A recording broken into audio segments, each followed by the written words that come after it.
Today on The Rundown, we'll start by sharing a couple of the biggest stories from this past week in tech news. Then, I'm going to therapy. And finally, we'll dive into our main topic, the future of transportation. Transportation is rapidly evolving with advancements in autonomy, electrification, high-speed transit, smart infrastructure, and mobility as a service. We're in a moment that holds tremendous transformative potential and requires thoughtful integration to ensure safety, sustainability, and equity. There's a lot to talk about. Let's dive in. Welcome to The Rundown.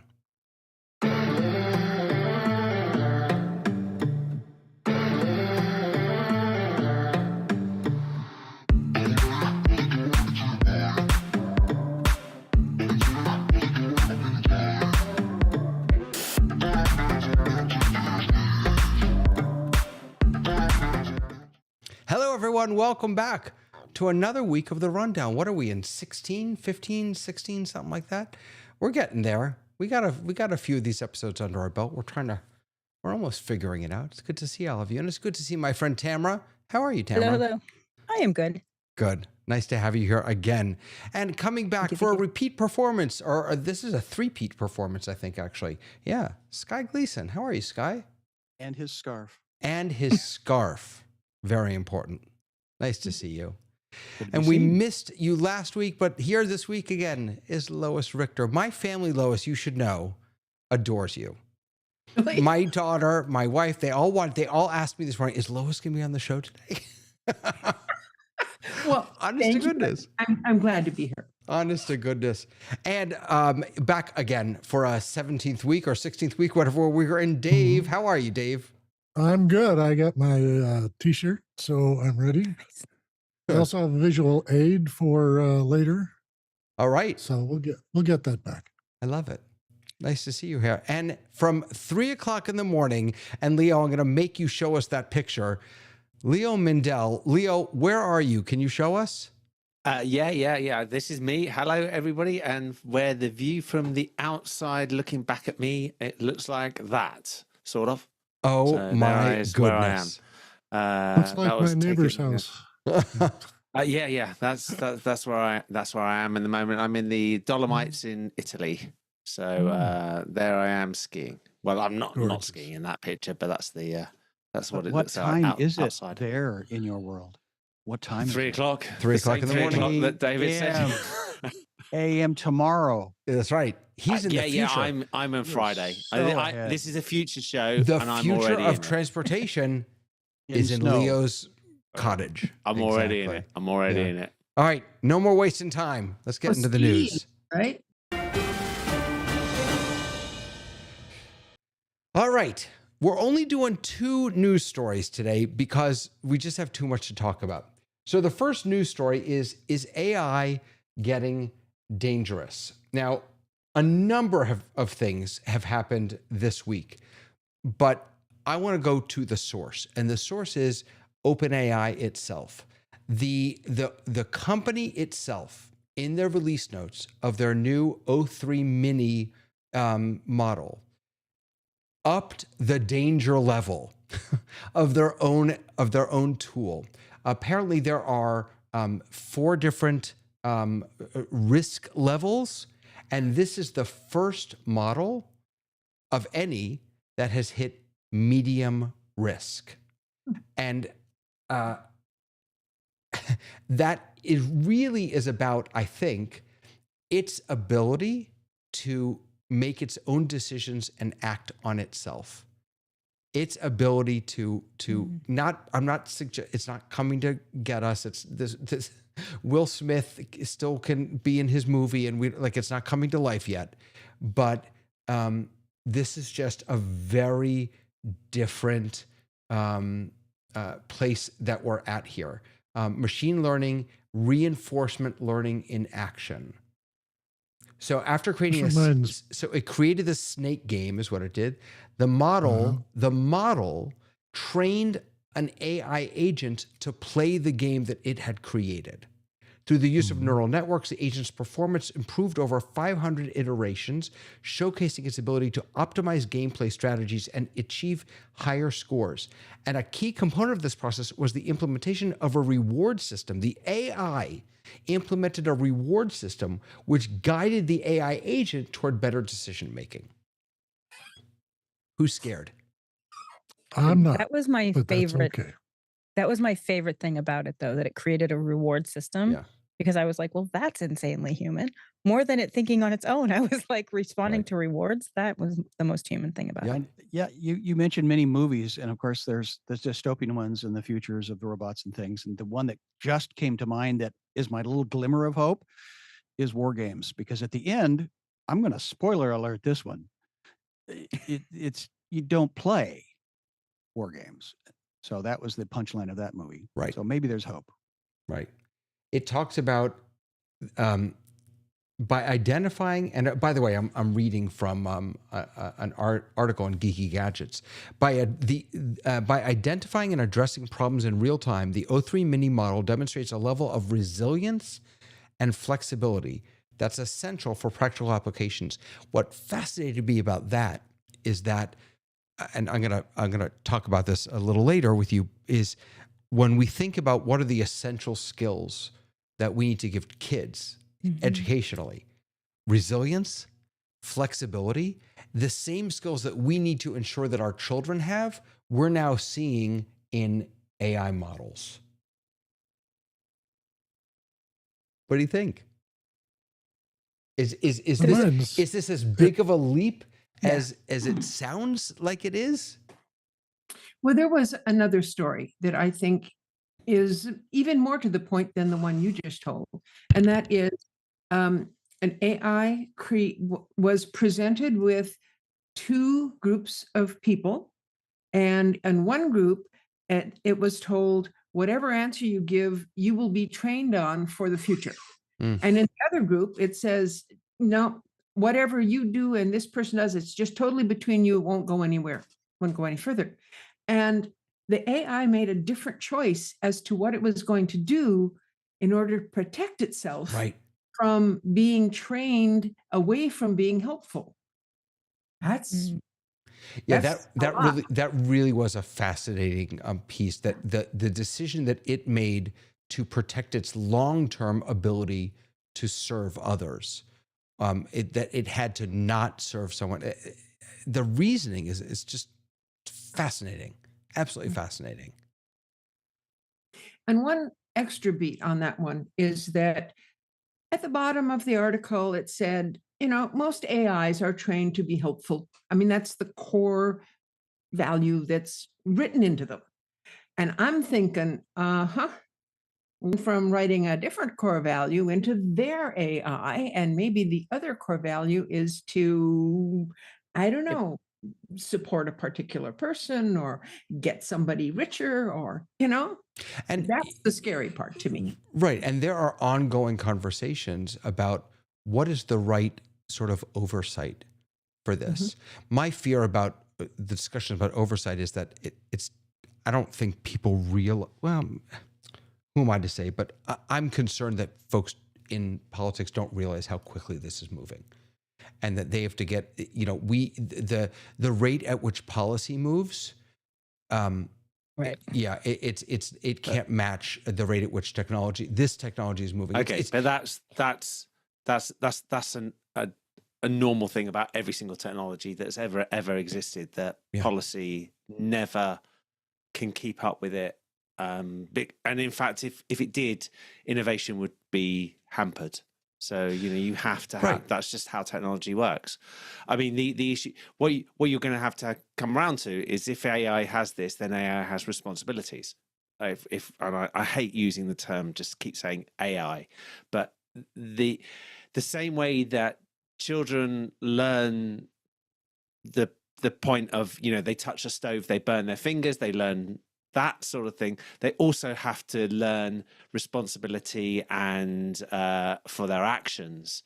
And what you're saying is that AI, or the these learning machines are going to end up having to have responsibility for the action they take, and that's going to be the big thing that's going to be really hard. You're going to have to discipline AI the same way as you have to discipline everybody in the world, apart from the president. But that's what you have to do. Yeah, if they're responding to good reinforcement, then they'll also respond to bad reinforcement. So that will have to be programmed into the code. But then, of course, the question is who decides, right? That's where the trickiness comes in. Who's Absolutely. the programmer and who bought the program? Right. Right. And you know, I mean, it's in many ways, it's summed up very beautifully by Andy. Shall we play a game? That's the game. That's the game. Yeah. That's where we're going, right? Well, Unbelievable. that's the quote from the movie. Yeah. Yeah, that was my reference to War Games. Right. That's the name of the movie. But my point would be, we have a demarcation point, because I remember March 20th, 2020, and it was like, oh, they're not going to close that's ridiculous. They're not going to close the borders.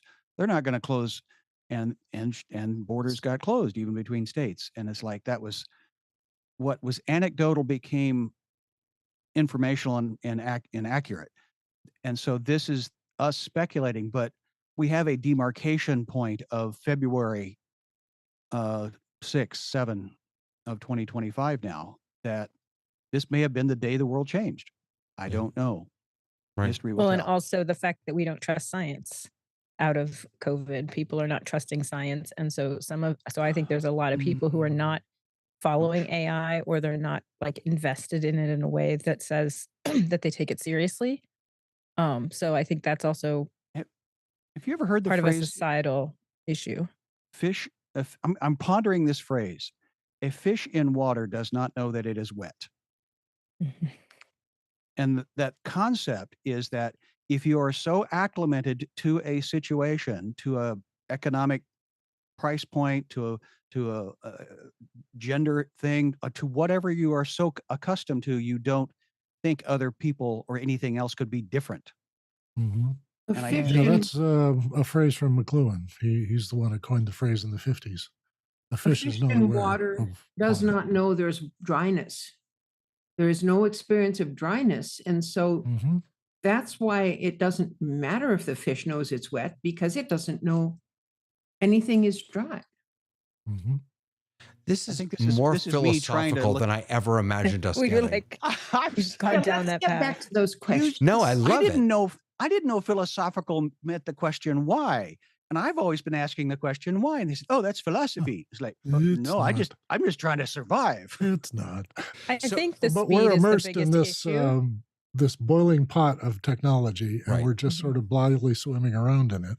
And we should be aware of its effects on us. Absolutely. Yeah. But Well, we as long are as- ignorant and unaware of electricity until it turns off. Right. As long as we're fish and not frogs. Tamara, last word on this. I think that part of it is the speed that it's happening, because there's a lot of things that like science fiction promised us. I don't have my jetpack. I do not have a flying car, and I do not have a robo maid named Rosie. And all of those things were promised to me. So I think there's a good portion of people who kind of go, yeah, that's possible because fiction told us it's possible, but it's way out in the future. And I think the speed at which this is happening is a little bit more surprising to the people who are paying attention, and less surprising to the people who are not. Yeah, I agree. So we were talking about how, how do we regulate AI? So as it turns out, we are trying to regulate some of technology. In this year, we kicked off this year with a new act which just passed. Where did it pass? It just it just passed the Senate Commerce Committee on Wednesday. It is the Kids Off Social Media Act, COSMA. That's a terrible, whatever. Basically, it prevents, you take all of this with a big grain of salt. It prevents children under 13 from creating social media sites. Now, I remember when my kids were under 13 that they also weren't supposed to create. I think that's a Facebook rule. Yeah, you're or not supposed. It's an international law. Right. So I'm not entirely sure how this is going to change anything. They are saying that it is going to restrict kids. And by the way, I'm not against the idea that kids should not be on social media. I'm struggling with how this actually works. Along with restricting kids' access to social media, it also prevents companies from using recommendation algorithms for users under 17. Now that's interesting. That is a new piece that is not in the international law, as I understand it, while requiring schools to limit social media on their networks. That would just be annoying to me. The bill would give the Federal Trade Commission and state attorney generals the ability to enforce these laws. So the way they are planning on doing this is that you'll have to use a form of ID to verify your age, No, or no, Yeah, it's not parental gonna happen. consent, no. or asking social medias to use their already existing database to estimate age, which is That'll so- work, right? Right. So is there any point, again, I'm not arguing with the idea behind it. Is there any point to this in something that I just can't imagine how it's actually going to happen? It I'll feels like jump the in and genie's say out of the no. bottle. Like it's a great idea. I mean, I've been in classrooms and the world is completely different. And even if you have social media, implemented. I worked at a school that was a private school, and I remember I taught second grade, and I was looking up Wizard of Oz, and I was pulled into the office, and they were like, "Well, we have relaxed your account to allow the word wizard, but that was a word that was banned. So anybody who was looking at it, it would literally flag on the admin's computer." So they were like, "We can see that you're doing it for a good purpose." So I do think that there is a balance between utilizing these tools in learning, and then also it is destructive in classes to have kids on their phones and to do things like that. But this needed to happen a long time ago. We said this when the Australia law came up. We're like, how are you going to do it? Because even though the law now says that kids can't have their own social media accounts, and I know very good parents and very good kids, and their kids have social media accounts. So I don't know how you enforce it. Well, kids are in the phase of learning things, and they're learning things really fast, and they're learning things that their parents don't know. And I don't see any way that you are going to be able to stop a 13-year-old from getting on anywhere. I mean, they're just so tech savvy. Yep. And Andy is pointing out, by the way, hi, Andy, good to see you, that, right, you're supposed to have an ID to drink, but how many kids under? Look, I don't think anyone is suggesting that, that this is going to keep every child, under 13 off of social media. But you have to have a plan. I mean, you have to, it's just saying something like this, making a grand proclamation doesn't get anything done. We have talked on this show quite a bit about what a serious issue social media is for young children.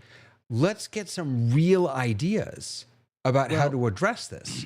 Dave and Lois and I are of a history that we probably remember being told, when you see the bright light, dive under your desk so that the atomic bomb will not. Yeah, but again, it's somebody wanting to give the masses a placebo of you're going to be okay.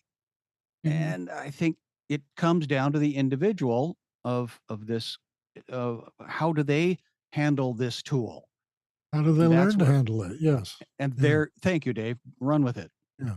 Well, I think it's a self-responsibility thing, but also as parents, of which I am one, I let my guy have whatever he wanted at 12 years old in terms of computer access and internet access, because I was monitoring. I was watching and asking him what he's doing, and I was making sure what he was doing was informative or useful. And he was conversing with people all over the world about video games that he was playing, and they were teaching him how to play a video game better. And now he's a commercially successful tournament player. So I think he got what he wanted out of the internet. And I think my supervision was simply to ask him questions. And then he had to find answers for it. Like, how do you feel about this? And has anybody ever called you bad names on the internet? And gamers will slag off each other all the time. So he had to get used to that kind of treatment, but he also had a few remarks of his own to give back. So it's kind of like the schoolyard. You kind of learn to deal with all the other personalities that you're sharing the school with. It's not this law department's response. The courts should not be involved in whether or not I raise a child properly. And that in Korea, if they're on the computer and playing games far too long, the parents get a fine. So we don't want that. Yeah. Leo, you put a link in the chat. What's that about? Yeah. So they've just done a survey in the UK on this and what it means to young people. And they worked out that the mobile phone ban in the UK is not improving grades, and it is not improving behavior or study or behavior. And it's saying that this is from the BBC, that say banning phones in schools is not linked to pupils getting higher grades or having better mental well-being. It's one of those things where,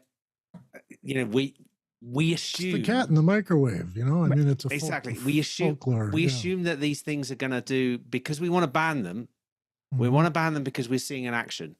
We're seeing a response to something. We want to ban it because we don't like it, rather than working out what it does or understanding how it works. And it is a typical problem you have with everything, where a newer generation will do something that an older generation doesn't like or doesn't understand and appreciate. So the immediate response is, we'll ban it, rather than actually understand why that technology does what it does, or whatever that is. And it's not just technology. And develop strategies for dealing with it. Yes. Correct. Correct. Yeah. Go ahead. And a strategy from my past, and this is going to be dangerous for me to even discuss, but I grew up in the Midwest. We had pheasants, we had quail, we had deer, we had rabbits, we had squirrels, and I got all those things. Yeah. Historically, they were also a meal, because the processed foods were not available back as much as they are now. They were available, but TV dinners in my early age were just becoming a thing. And so where I'm going with this, as a 12, 13-year-old, a class on gun safety was an expectation. And I was a Methodist preacher's kid. What am I going to be needing? Well, I went pheasant hunting with my dad. We didn't need to hunt our food, but it showed me an appreciation. And so I took that concept with regards to money with my kids, because I realized they didn't know how to handle that tool, that vehicle of transaction. And they still, to this day, in their 30s, do not have credit cards. So they are a healthier human, helping their younger humans, because they were in a training position by their parents. Yeah. I'm wondering if we could look at this as a form of censorship. We're seeing an increased amount of censorship in libraries and in schools and in places where people are saying this is okay and this is not okay. And instead of dealing with the problem of, listen, if you go to the library and if you don't want your kids to check out those books, absolutely cool. You need to make that part of your family's values and train them to go and look for the books that they're looking for. Your family ideology does not have to affect everyone who uses the library. And I feel like this is a similar thing where it's like, we don't quite know how to teach this or prepare people. So what we're going to do instead is we're going to just, blanket ban it. And that's not going to solve the problem. And it's actually going to create more problems, because we really do need to be raising kids to know how to use the internet responsibly and knowing how this technology affects their lives, because this is their life. This is how they get information. I think that's a common issue with everything. And I think you've summed it up, Tamara, very, very well. That there is that approach that is, I don't like it or I don't want to understand it, I'm going to ban it.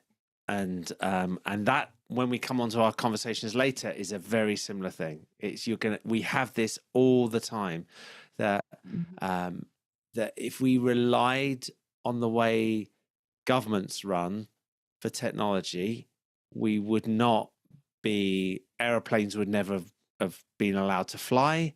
Exactly. And nothing would have ever moved forward, because they would have banned it at the first instant.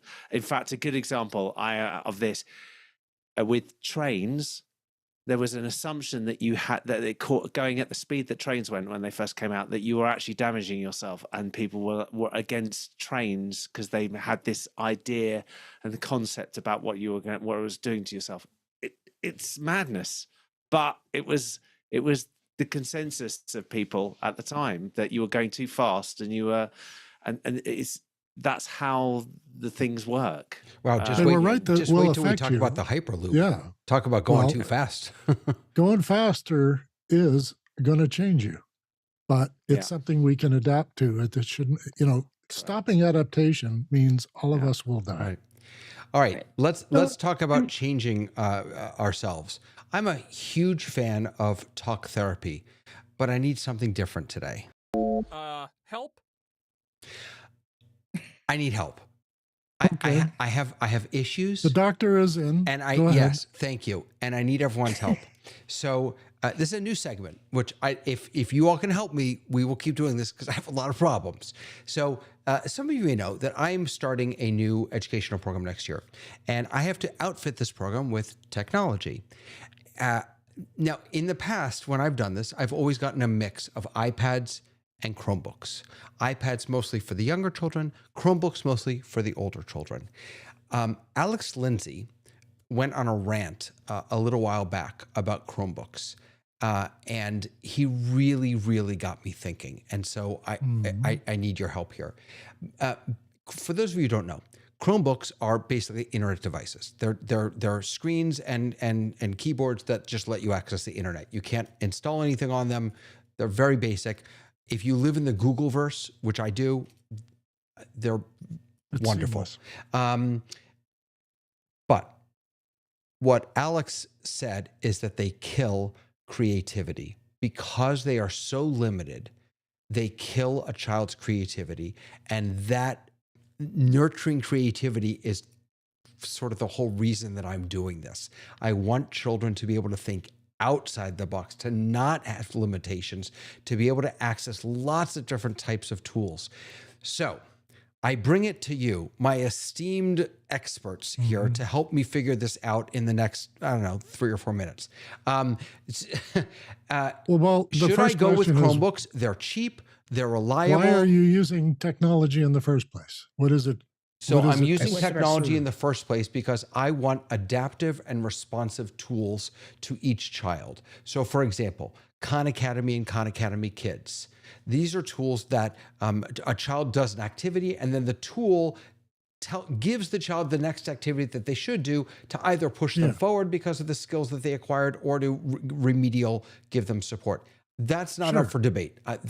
We could debate that if you want, but that's a different No, show. but I'm thinking if you have a purpose for doing that you've described, does a Chromebook do it? Yes, Well, there you got your but answer. no, What's I next? don't, because what about the other stuff that they could do? Tamara, Are you But they'll going to- Wait a leave the second. Chromebook to do that other stuff. They Wait, don't. hold on, You can't Tamara, confine it to the go box ahead. All you're right. in. So I've taught in schools where people had Chromebooks. I've taught in schools where everybody had their own iPad, and then I've taught in schools where everybody had their own MacBook. So I've kind of seen the range of things. The trouble with Chromebooks is they're limited. Like, you can't use them in Zoom in some cases. You can't get into and out of breakout rooms, things like that. Most of the educational sites have been designed for Chromebooks. So anything that you go that is an educational site, they're going to be designed for Chromebooks because of the fact that that has been the mass rollout in most public schools. Because they are cheap, they break, but they break and they're pretty disposable. So part of it, when I've seen people use other devices, it tends to be in a private school where there's a lot more control over, teaching the students how to use them. Whatever you choose to do, the rollouts that work, whether they're Chromebooks or iPads or computers, are absolutely based on how the school introduces this material to their students. If you are not going to invest in teaching students how to use computers and how to take care of them, then you are wasting a lot of money on things that are going to get broken and that are not going to be cared for. If you're going to spend time doing that, then there are things that you can do more on a computer, obviously. But I think some of the things you have to think about is obviously cost.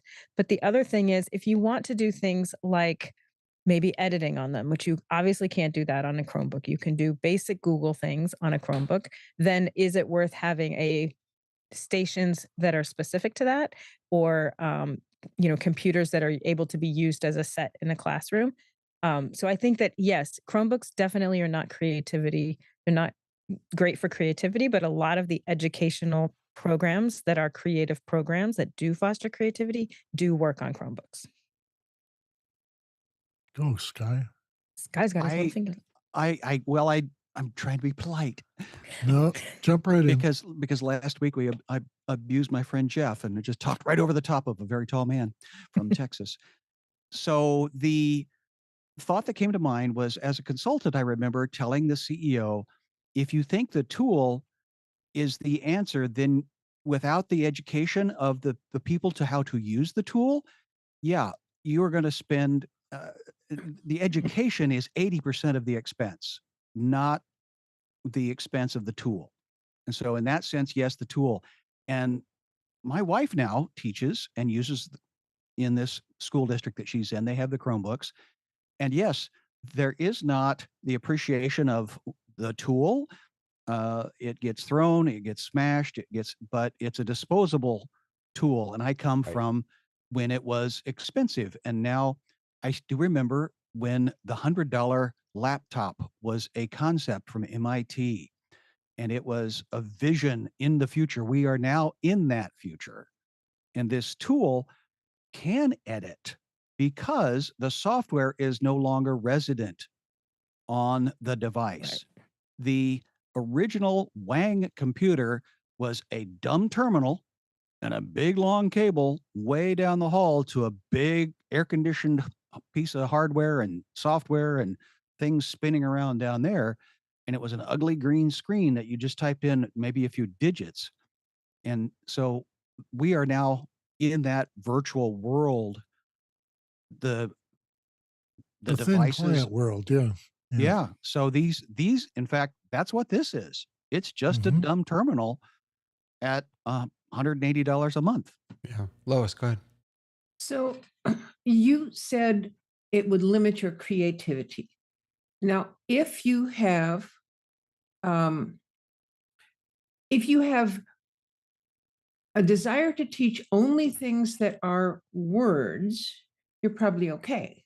Because you can get on a website and you can do this and you can read and you can be in the room with the people and talk, but you aren't going to be able to do the visual creativity that you might want or to communicate on Zoom. And that's the biggest problem I have with Chromebooks. We got Chromebooks so we could have merged meetings at our church, and they don't work on Zoom anymore. So I They think, never worked on Zoom. but they did a little bit. So I think it's a browser. Chrome It's are- you can Right. join Zoom from a browser. It's just a really it's not as good an Well, we're not experience. helping you with the teaching thing. No, We're all you're talking not. about Not at all.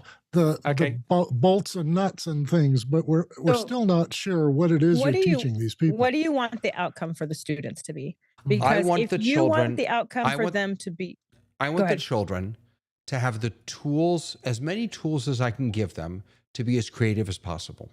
Then don't use Chromebooks. then don't use Yeah. Chromebooks because No. they're not tools they're going to use in real life. Yeah, They're disposable computers. That's actually that's a virtual guitar, right? But that's a Yeah. really, I hadn't thought about that piece before, Tamra.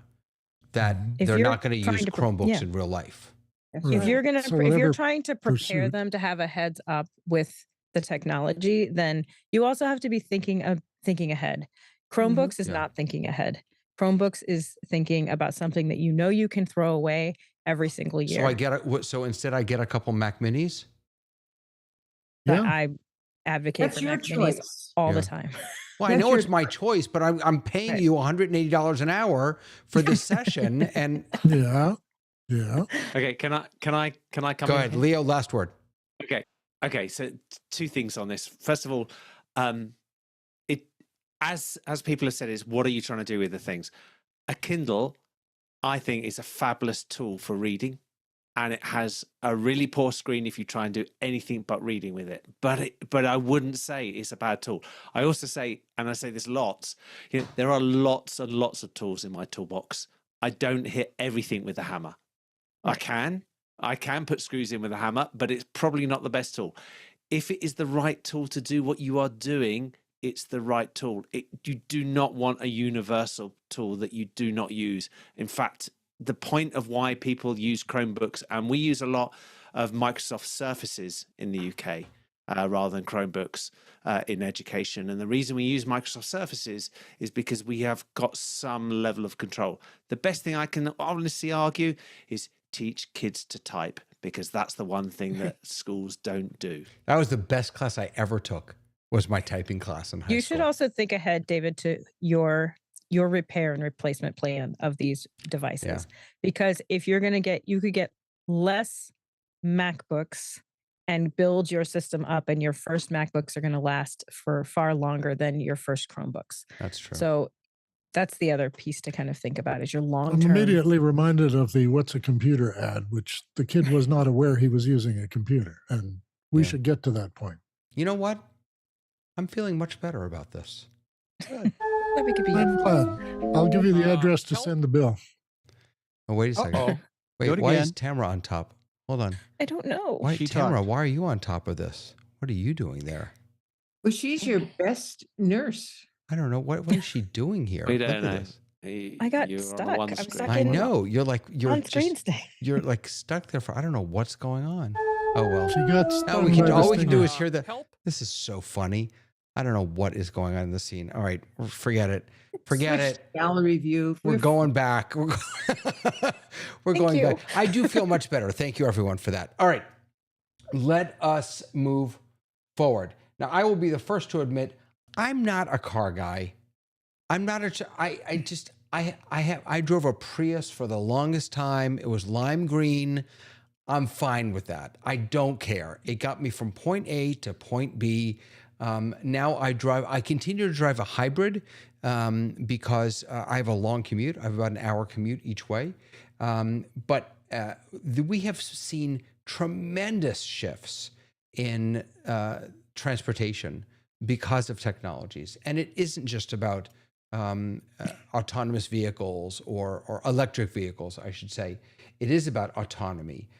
It is about hyperloops. A couple weeks ago, we had the first, what was it? What was that plane? Help me out. Supersonic.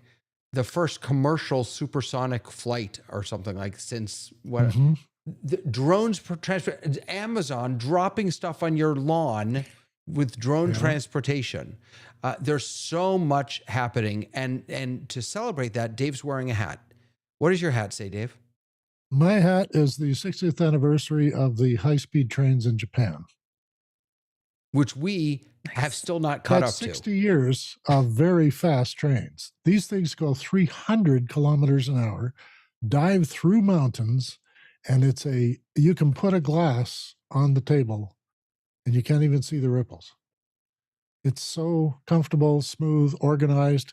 Each of the trains carries 1,000 people. That's amazing. So what? There's a train every 10 minutes. Talk to me about So- some of the.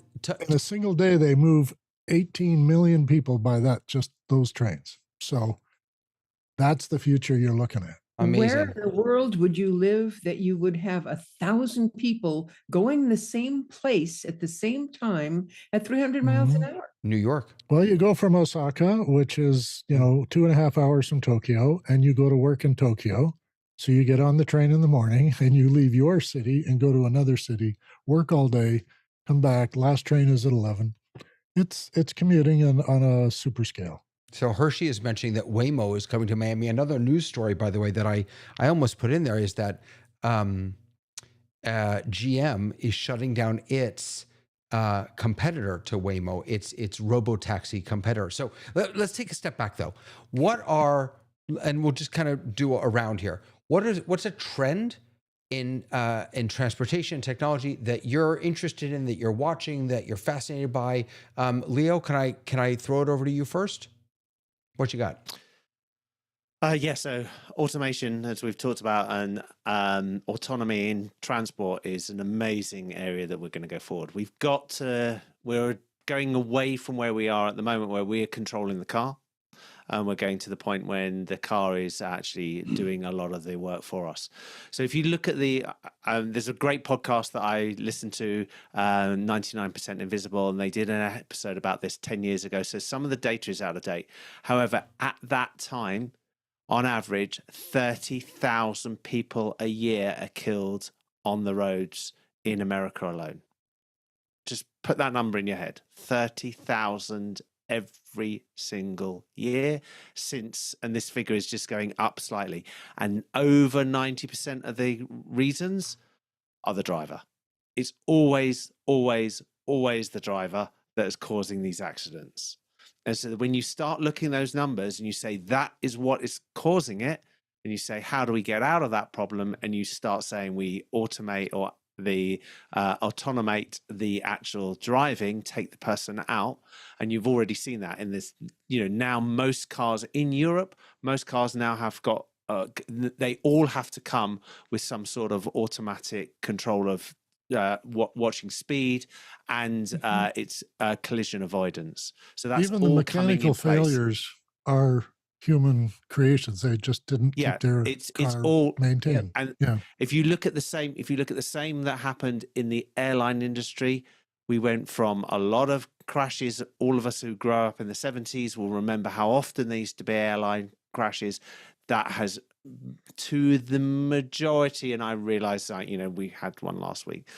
In most cases, we've taken that out of the transport world. Right. So Leo, we've got to look at that. And the same as trains. Yeah. You said earlier that we regulate things that we don't understand, and we avoid, or we don't allow, we push down things that we don't understand. Yeah. The idea that, or the fear about autonomous vehicles and accidents is so backwards. It's correct, so backwards. It's so much. If we were to let them be in charge, now when you mix autonomous vehicles with human-driven vehicles, I think that's a problem. But if we were to actually be able to make that jump, that's where take away the steering wheel. Yeah, right. Yeah. As soon as somebody's in an automatic car and it's going slower than he expects, and he wants to get to where he wants to go, and he knows usually he can get around people if he's clever, well, he's going to turn off automatic and start driving in that crowd. And the crowd has to accommodate him. All the other cars are going to have to back off while this person makes their move.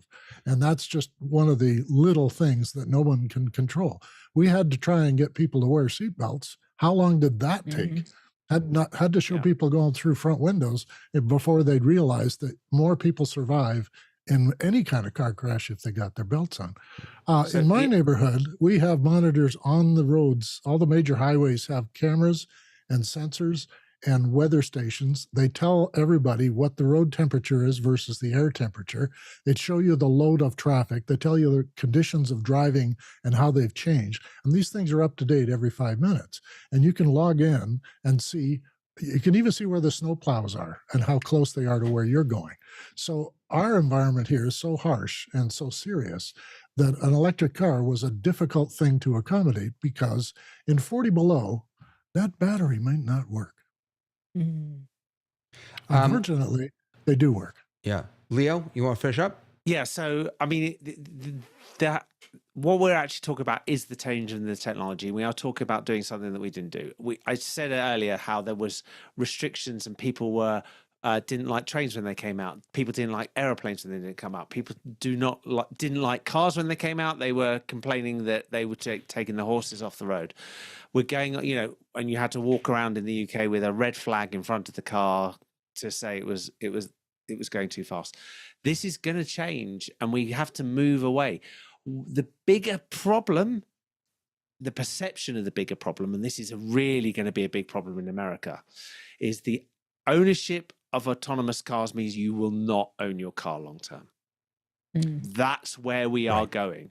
So you will no longer have that lump of steel sitting on your driveway for 95% of its life, because you spend most of the time that car just sits there. We built the whole of the cityscape around the fact that we've got parking lots, we've got cars that are parked all the way along the roads. All of that potentially will go, because when you say, I need to go, David, you'll say, I need to get out of here and I've got to go back home. I'll say, I need a car, and it'll be the you open vehicle up your app. will be, Right. you'll open up your app, that vehicle to take you home will be there outside in 3 minutes. And when it gets to the other end, it goes and finds somebody else rather than sitting in a car park waiting for you, just for you. You know, we're seeing in small ways. I mean, Brody is pointing out that in New York City, you've got these city bikes, these electric bikes and scooters that are out there, and you don't have to own them. You go, you take one, and then you just drop it off at another drop station. And he says they can be dangerous also. Anything can be, but again, those aren't autonomous, right? But the idea of an autonomous vehicle or autonomous vehicles being out there, and you just hail it, like Uber, and it just comes. You don't need a car, Sky. So my mother-in-law is 68, and she had to give up her car. We called her Hot Rod Ruthie for a reason, because she knew all the back roads. So a lot of her identity, like anybody that's retiring, sometimes is a part of what they do repetitively. And a vehicle has become a lot of an individual's identity. And there will be a time when I will have to give up my car because a truck ran into the back of it. So last March, I had 25 years of identity that just the insurance company says, here's a couple grand, go away. You're not going to get any more from us. So another couple of thoughts were Paula Poundstone's joke was that she loved cars because they take me to the mall. Then today I'm sitting there on the kitchen counter. Amazon has a box there on the label. It says, you don't even have to leave the bed. So we don't even have to go to the mall anymore. Do you know that Amazon now sells cars? Did you know that, by the way? That's new. As of last week, they partnered with Hyundai. Harrods in London will bury you. Buy a car through Amazon now. Sure. I bought an Amazon. Very quickly on Sky's point, I'm like a lot of us. I like music. That used to be I have a record collection, and now I have everything on Spotify. That doesn't mean to say I have stopped liking music because it's moved forward. The technology's moved. That is what we're talking about. We're worry talking about a move to doing something. Right? We all worry about not owning our music. So I'm just going to very quickly to give you an example of something related. This is my journey that I did over this last year. I went from London to the Olympics in Paris across to Italy, where I'm at the moment, and then I went back. I'm going to leave this rolling in the background so you could just see the pictures. Lots of it was to do with the fact I did this all in an EV car.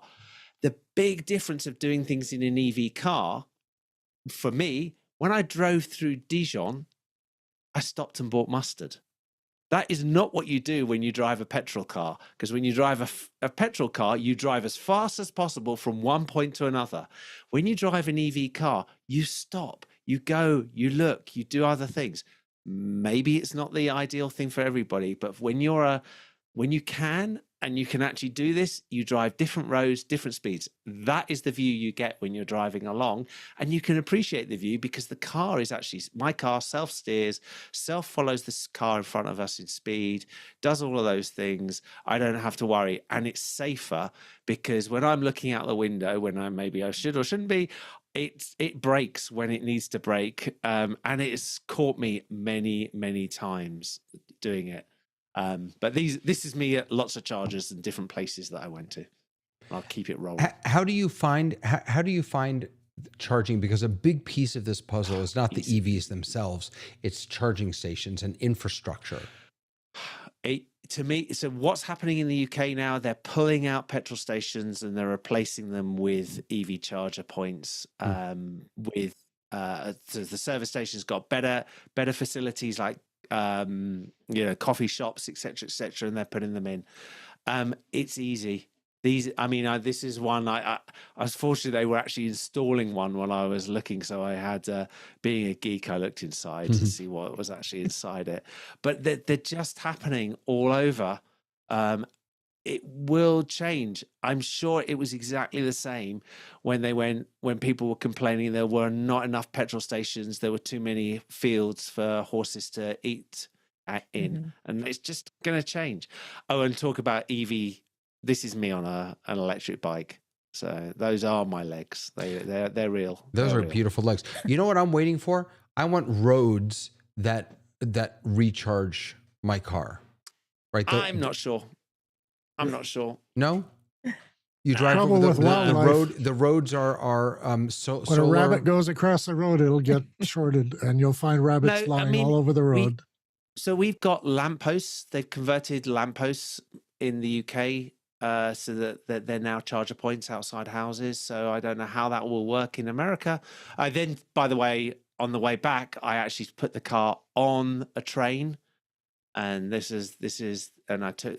went overnight through whole of Germany with my car on the train. So that's why the pictures are in there. Leo, we're still getting used to roundabouts.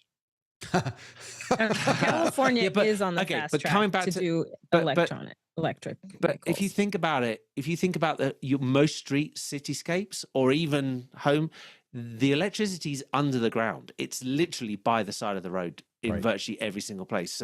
So putting a lamppost charger in, we're just changing the dynamics of what we see. If that's, and adapting and adopting, and this is happening anyway. It's the same argument that when we started with cellular phones, that we couldn't have signal in certain places, and we go, okay, so we're going to change the bandwidth, we're going to do this, we're going to fix it. One of the things I think is really interesting, interrelated to this, is the announcement with Apple going onto Starlink. I think cars will just go straight to Starlink. That will be the switch. The cars will go, they won't even use 5G. They'll just go onto Starlink. And the aeroplanes, and I can't remember, was it American announced? One of them announced last week that they've changed all their Wi-Fi on their planes to Starlink. That's it. Doesn't matter. Everybody's moving in that direction. Yeah. Even I was able to make a video call while we were on there. That we were driving. Gosh. And we were on a Zoom call at the same time. There you go. So let me shift us a little bit to mass transit. Talk about the monorail, the bullet trains that you mentioned, the people mover over at Disneyland. How is technology affecting the way lots and lots and lots of people move around? Are we beyond the days of subways and trains and things like that, or? No. No, we're still going to have subways and trains. Being in Los Angeles, where they've been trying for years to get this subway system to work, we're supposed to have the Olympics here in a couple of years, and they are going to have a no-car Olympics, supposedly. But our transit system has not quite made it to that point. I was thinking about Sky's point earlier because I'm from Los Angeles. I grew up here, so a car is part of my identity. But I've lived a good portion of my adult life in New York, where a car is absolutely not a part of my identity. And so I think that people can adjust to that identity change, but definitely in Los Angeles, your identity is tied to your car. And even as they're trying to make us more of a walking city in places, or they've done huge changes to our public transportation system. And I love public transportation. I genuinely love the train. I really like it a lot. And I have navigated Los Angeles public transportation just about everywhere. So I can say, both as a driver and also as someone who uses and utilizes public transportation, it's way better than it's been. And if you are in the grid, it's better. If you are outside of the grid, like I am, by literally two stops, then it's a real pain. And so there's a lot of work to be done. Studio City to Hollywood without going through the 405. Yeah, it's funny because I don't like public I'm very happy in my car. That one of the pieces that I was thinking about is the when travel becomes a mere utility, right? When it like you said about identity, when it's no longer an experience that I share. It's just it's a utility that changes. That doesn't just change how we get from place to place. It changes why and we get from place to place. And just as a comment to Leo, that his Jeff, hi Jeff, sorry you couldn't be here. Jeff's Tesla Model X has permanently installed Starlink now. That doesn't surprise me because both of them are from our friend over there at Mr. Musk. But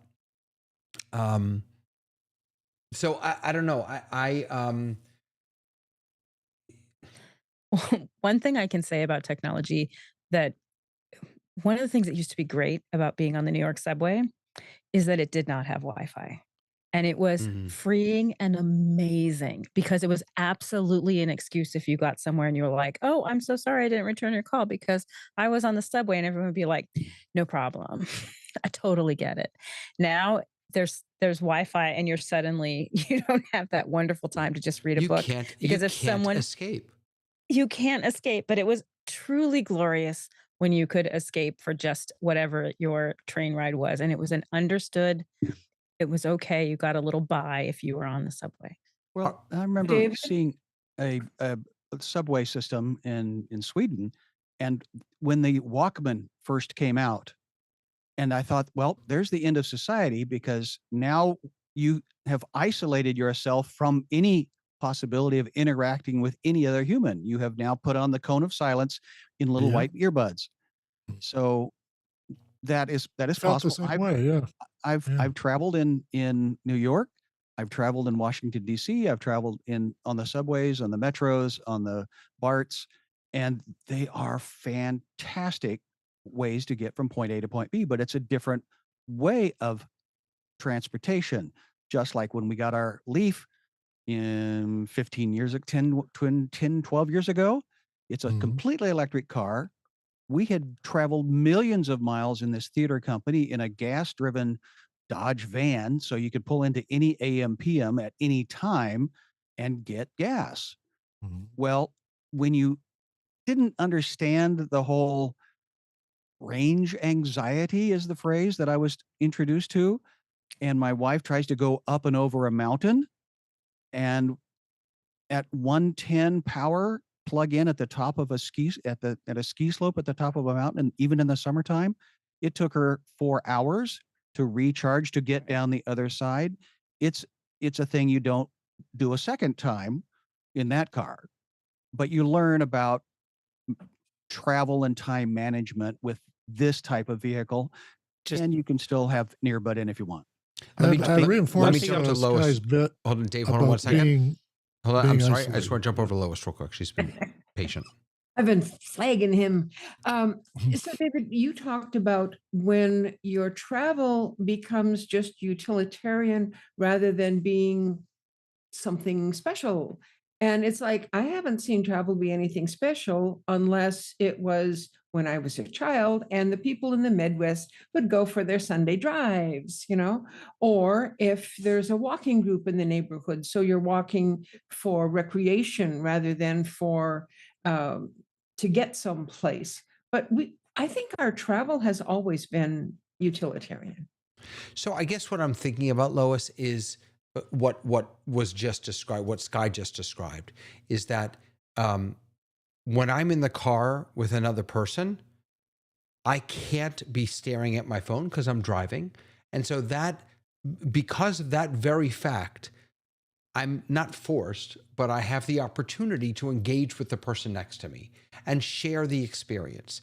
But if I don't have to pay attention, if I have the ability to just be on my phone, trust me, we're both going to just be on our phones. And now that's not the technology's fault. Maybe that's our fault. But nonetheless, the way that we interact with the mode of transportation, it does change, I think, when the mode itself is transporting me. Leo, go ahead, and then Dave. It changes that you are social or not social. Like if you go with someone and you get on the subway or on a bus or on a train, then you're not having to focus on driving. Right. And you can socialize with each other, or you can stare at your screen if that's what you want to do. Well, no, I would argue the other way around. If I do have to pay attention to driving, then that allows me to be a little more social. Well, you shouldn't be ironically. talking to somebody when you're driving. Right. It's not safe. Well, I don't know about that. Leo and then Dave. Go ahead, Leo. So the car is 139 years old. That was how long it's been. The bicycle, interestingly, is 149 years. It's not that much longer. I thought it was a lot longer. It's 149 years since the safety bicycle came out. It's not that long. These are really new technologies in some respects in terms of age. And the fact, as Tamara says, that the LA, and I've driven LA, is literally 100% wedded to its car at the moment is a short-term problem. It's short-term. It will be probably in 5, 10, no, that's not true. Probably more 50 years, it will be a different environment. Going back to what you've just said there about, you said about driving, because I was driving with a car that actually took a degree of the safety out of your hands and enhanced it, it has actually improved the communication in the car, because there is actually your opportunity to actually, you're not so focused. I'm not so tired when I get somewhere, because the car is actually, it does lane, it's sitting there. Lane assist is there on most cars these days. There's the automatic adaptive cruise control, as they call it.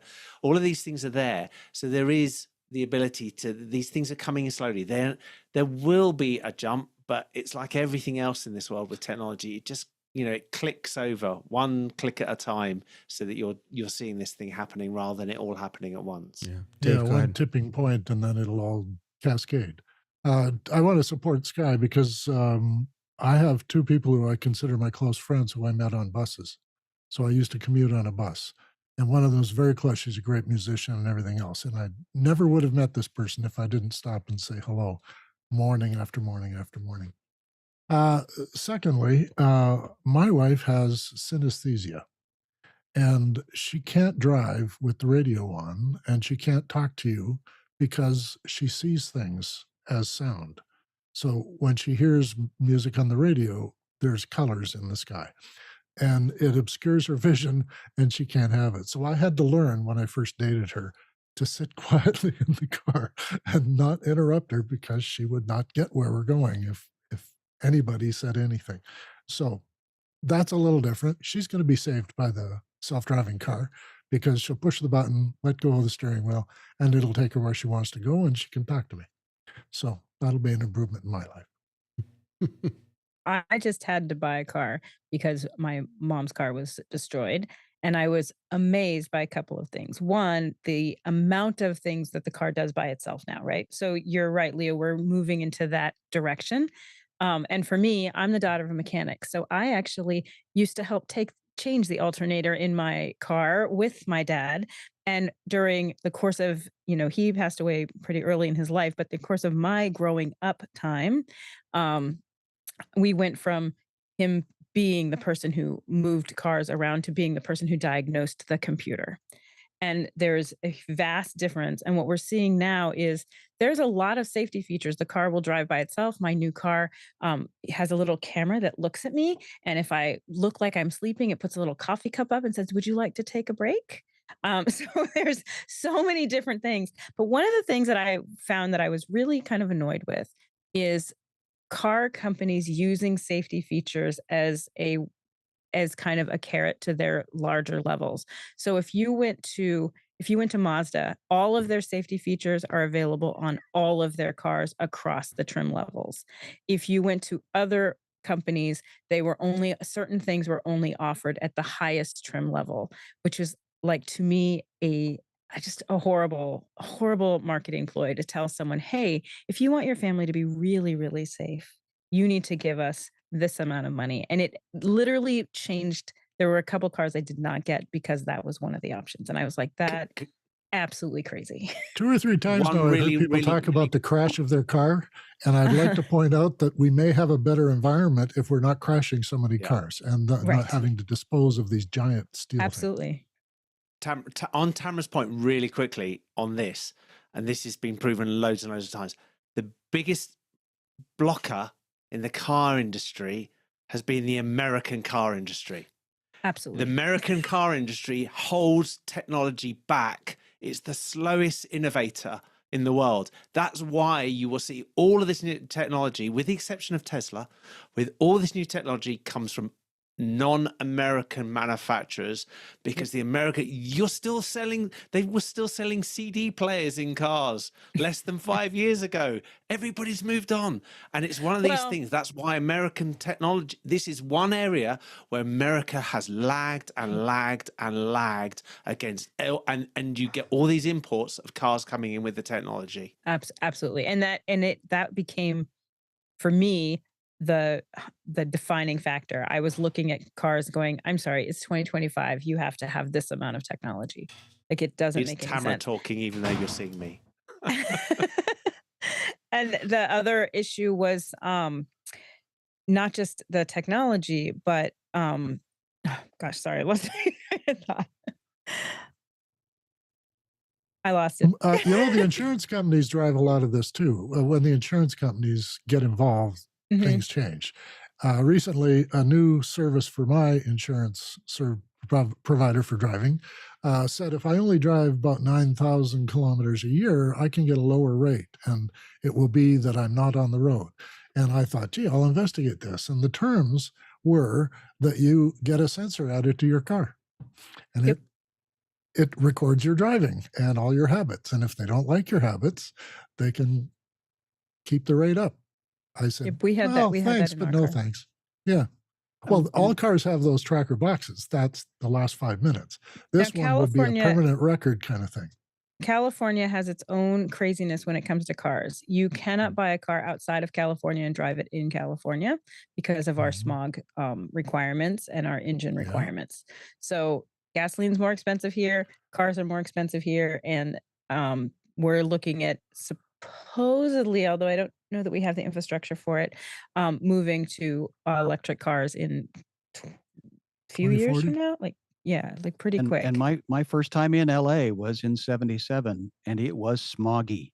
So without those regulations and restrictions, you would not have you would not be able to see the Santa Monica Mountains. You couldn't see the San Bernardino Mountains from the valley. So that's you complain, or maybe you're not complaining. You're I'm saying, not complaining because there's restrictions. Well, again, we had this conversation at the top of the hour, didn't we, about restrictions? Maybe I would never complain about it, because when I was a kid, we had smog alerts, meaning you couldn't go outside because it was terrible. And my dad was one of the people who was one of the first people to do smog tests, because when they put the smog program into place, the passing level to take that to get your smog license was like a 90%. And so for a lot of mechanics, they could not pass that smog test. And so my dad was one of the first people who had a smog machine, who did that. I mean, that was really where he was in his zone of genius when he passed away. But there is a huge difference not having it, and I prefer it to I can't. I'd like to. Dave, can I just suggest that? Boy, are we thinking small here? I mean, we really are thinking small. Bobby World is watching. He says the future of transportation is an additional travel lane on the east and west direction by the end of 2025. I mean, we're still sitting in cars. All we've talked about for the past 20 minutes is sitting. Are we not? Don't we have bigger dreams than that? I mean, don't we, Tamara? What happened to the Jetsons and my flying cars? Right. Flying cars are not new, and they've actually been around for quite a bit of time. They've just never quite figured out what is the infrastructure to flying a car. We're having a hard enough time with air traffic control going on. Right. Yeah. Lois, let me jump to you. Okay. So I want to change the subject, move away from cars, and talk about autonomous buses, or large vehicles that are shared by a bunch of people. So that's the scary part to me, because the bus might be perfectly safe, but who are the people that are going to be on it with you? We can't control the people. And if something happens, okay, that's one thing. The other thing is, if something happens when I'm driving my car, Lois, how is that any different than right now on a train or a bus? Exactly. Because you have a human being there going, hey, you can't do that. One of my You mean the funnest bus things as driver? a teenager was watching a man throw a guy off the bus. Like the driver stopped in the middle of the road, went back to the guy harassing somebody, picked him up by the shoulders, and marched into the door, stepped Well, on the I'm not thing, opened the convinced doors, that when and you threw have him an on the street. autonomous, I'm not convinced when you have an autonomous bus that you can't have a someone on the bus doing that. An ejection seat? Anyway, Yeah. So if you, Who gets so to the push the purpose of button? an autonomous bus is it doesn't have to have a human involved in taking care of it.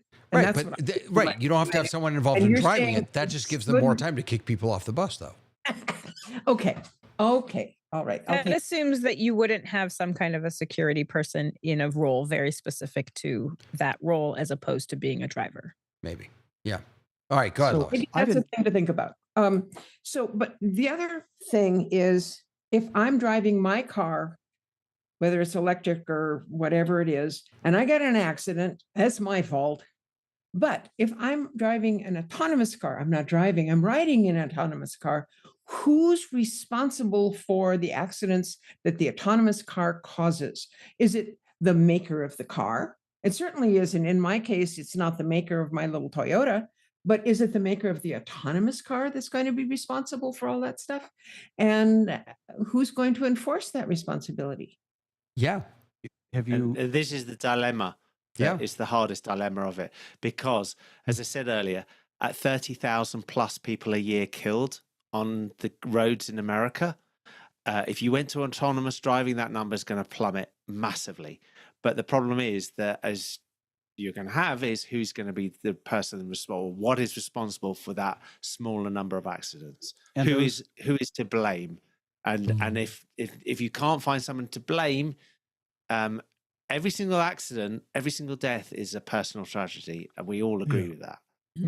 But the reality is, at the moment, you are hurtling around in 2 tons of metal, and you are smacking into people, and that is what the reality of what happens in America at the moment.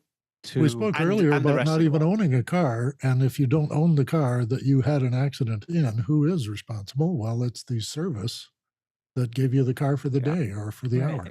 You're assuming that autonomous cars won't be owned by humans, by real people. Correct. And that I At won't first they have will, sure. a But car then the in my cost of it, you I don't want need a to car own in the my car. driveway. I've got stuff in the trunk. I've got stuff that I take with me. I've got It's a the storage emergency vehicle. Okay. packs. No, the emergency packs, all that stuff. So why would I want to use a taxi if I could have my own car? Of course, I don't live in a city. I do. You live in a can. small It town. will just become very expensive. Why? I've got to Because- drive. But I think regionally makes a difference because, like in New York, I never think about having a car, and I have had a car in New York, and I promptly parked it at my friend's house in New Jersey, and then put it on a bus back to Los Angeles because I And I just live did in a not need town it. that's small enough that, there's no way that we would ever have really good public transportation, Right. except we do have a university here. And so we have a good bus system in certain areas of the town. So Yeah, I back mean, to- in Los Angeles, which is so spread out, every time somebody tells me they're coming to LA for vacation, I say, why? Because it is not what you think it is. It is completely a different kind of a city.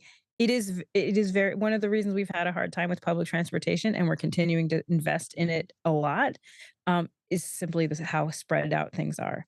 So I Yeah. think that becomes very possible in New York, where they've taken half the city and made it into a walking city to begin with.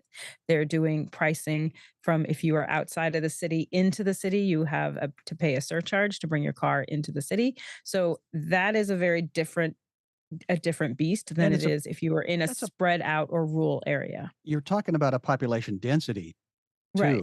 I mean, New York is mileage space wise is what the Yeah, size you of could Santa walk Monica. all of New York. The size of Santa Monica. Come on.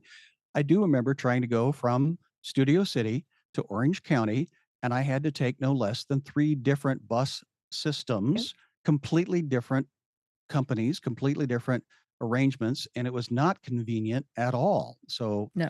that was one thing. But the ethical question that Leo brought up earlier is being discussed. And I remember hearing the grandson of Henry Ford talking about the ethics that the lawyers are struggling with when there is likelihood of an accident happening and that person walks in front of that vehicle.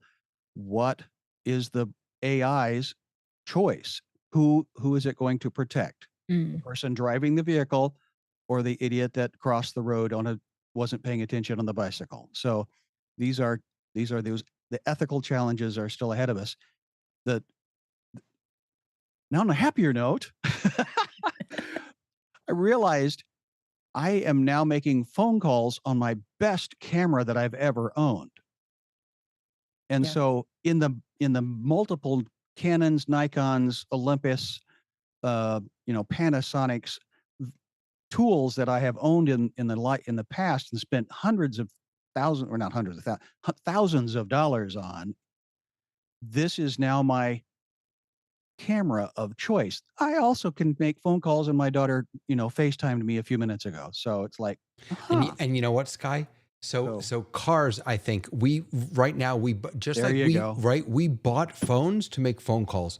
We purchased cars to drive cars, but we don't buy phones to make phone calls anymore, and we're not going to buy cars to drive cars anymore. We're going to buy cars that have the nicest entertainment system because it's you're going to subscribe to cars. Right. You're going to subscribe to somebody. Right.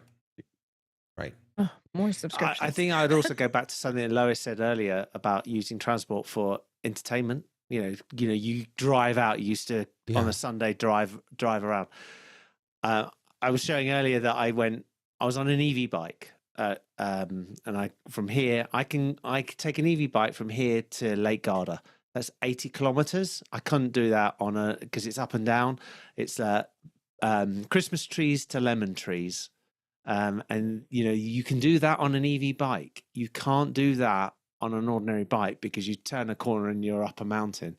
So you can see that technology can enable you to see something or do the visit. At the moment, transport in a lot of cases, in particular the car, has been an A to B at the fastest possible way. When you suddenly, and as you said, the driver really sees nothing of that journey. I drove from London to Berlin. It's 700 miles. I've done it in a day. And all I saw was trees facing sort of at an angle as I was zoomed past. We've got to look at it as ways that we will start reimagining what we can do and allowing everybody in that car to actually have an experience rather than just being the driver doing one thing, which is driving as fast as possible. Yep. I love driving though. And I live in Los Angeles where if I go, 30 miles in one direction, I'm in the mountains, 30 miles in another direction, I'm at the beach. And I live in a desert. So I would miss my Sunday drives, so I don't know. I'm not ready to let go of that. Sky, say it out loud. The pondering of time and transition of humans and human societies and economies of things, the bizarre thought that came to mind is it used to be that the wealthy had automobiles and the poor had horses. We are now where the wealthy have horses and the poor have automobiles.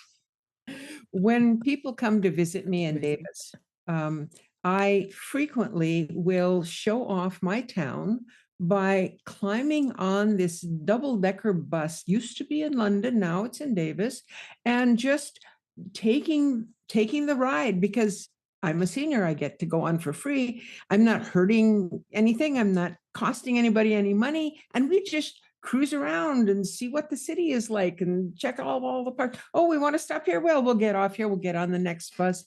I love it. It's one of the benefits. That's not going anywhere.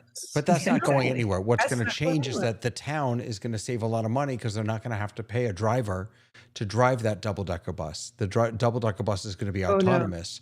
It's every night it's going to park and it's going to automatically charge, and then every day it's going to make its rounds. The drivers are all students at the university. It's a learning experience. They don't get much money. I don't think that we're ever going to get autonomous London buses in Davis. But you can have your vision, not mine. Yeah. All right, my friends. Let's call it for today. There's so much. God,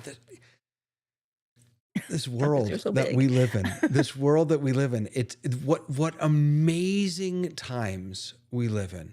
It's just unbelievable. Did we solve all the problems? Did we solve all the problems? We did. We Oh, good, absolutely did. good. All of that. Except for the fact that I Dave couldn't run my therapy, cute little yeah. therapy thing again. That problem I I'm have to waiting fix, for that but $180 check. yeah, I think we need a better crystal ball, though.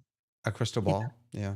Yeah, yes, this is the future of transportation. See, and we're talking about right now. You're stuck on a double-decker bus, Lois, so I don't want I to hear am it. having a great time riding my little double-decker bus. Dave and Sky and Tamra and Lois, thank you so much. Leo, you've got to go to bed, my friend. It's like 4:30 in the morning there. Oh my gosh.